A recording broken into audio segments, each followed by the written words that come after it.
Kurikulum Merdeka masih akan diterapkan pada tahun ajaran 2026-2027.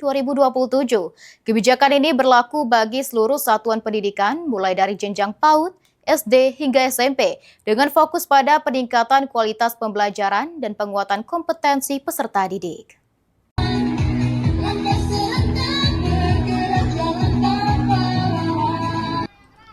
Dinas Pendidikan Kabupaten Penukal Abab, Lematang Ilir atau Pali memastikan kurikulum Merdeka masih menjadi pedoman pembelajaran pada tahun ajaran 2026-2027.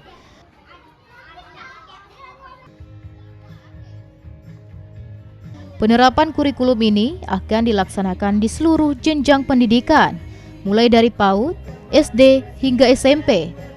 Para kepala sekolah dan guru diimbau untuk terus menjalankan proses pembelajaran sesuai pedoman dengan mengembangkan metode belajar yang inovatif.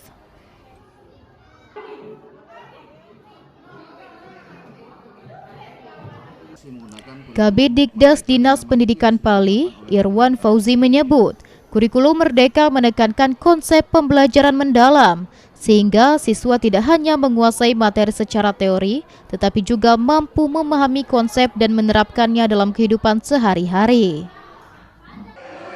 Kurikulum yang diterapkan di Kabupaten Pali untuk tahun pembelajaran 2026-2027 ini, di Dinas Pendidikan Pali kita masih berpedoman kepada pusat bahwa kurikulum kita gunakan adalah kurikulum Merdeka.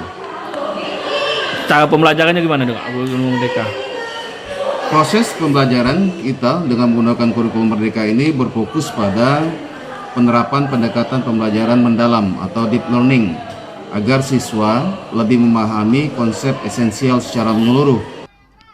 Melalui penerapan kurikulum Merdeka secara berkelanjutan, Dinas Pendidikan Pali berharap kualitas pendidikan terus mengalami peningkatan. Idam, PAL TV.